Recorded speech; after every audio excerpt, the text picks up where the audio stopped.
सोने का कुकर। एक गांव में रामू नाम का एक गरीब आदमी रहता था। वह मेहनत तो बहुत करता था, पर उसकी किस्मत में हमेशा गरीबी और संघर्ष लिखा हुआ था। उसके पास एक पुराना सा घर था, जिसमें उसकी पत्नी और 2 छोटे बच्चे रहते थे। रामू रोज खेतों में काम करता, लेकिन जितनी मेहनत करता उतनी आमदनी नहीं होती थी। उसकी पत्नी सविता घर चलाने के लिए दिन रात काम करती, फिर भी उनकी जरूरतें पूरी नहीं हो पाती थीं। रामू को अक्सर लगता कि अगर उसके पास कोई जादुई चीज होती तो उसकी गरीबी दूर हो जाती।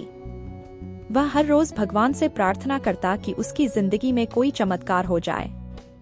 एक दिन जब वह काम से लौट रहा था, तो रास्ते में उसे एक बूढ़ा साधु मिला।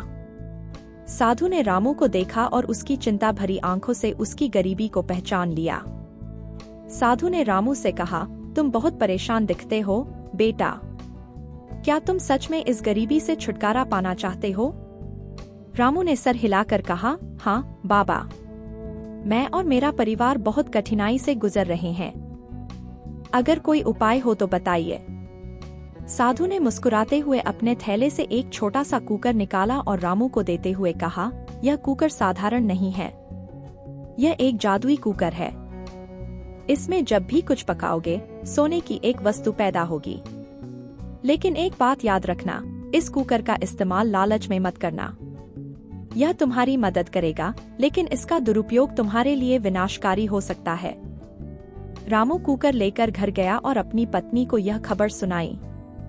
सविता को पहले तो यकीन नहीं हुआ, लेकिन रामू ने कहा, बाबा ने खुद मुझे यह दिया है, चलो इसे आजमाते हैं। उन्होंने कुकर में चावल पकाने के लिए रखे। कुछ देर बाद जब कुकर की सीटी बजी, तो उन्होंने ढक्कन खोला।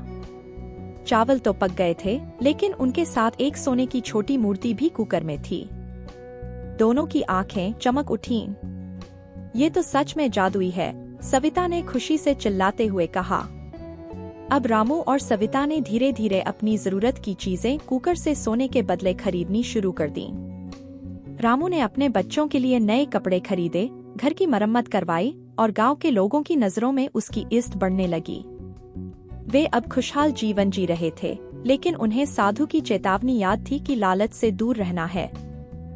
समय बीतता गया और रामू की हालत अब काफी सुधर चुकी थी। लेकिन एक दिन रामू के मन में विचार आया, अगर मैं इस कुकर का ज्यादा इस्तेमाल करूं, तो मैं और भी अमीर बन सकता हूं। उसने अपनी पत्नी से कहा, अब हमें बस कुछ और सोना चाहिए, ताकि हम शहर जाकर एक बड़ा घर खरीद सकें। सविता को यह विचार अच्छा नहीं लगा, लेकिन रामू के दबाव में आकर उसने भी हामी भर दी। अब रामू रोज कई बार कुकर का इस्तेमाल करने लगा। पहले दिन उसने 5 बार कुकर में कुछ पकाया और हर बार सोने की कोई न कोई चीज निकली।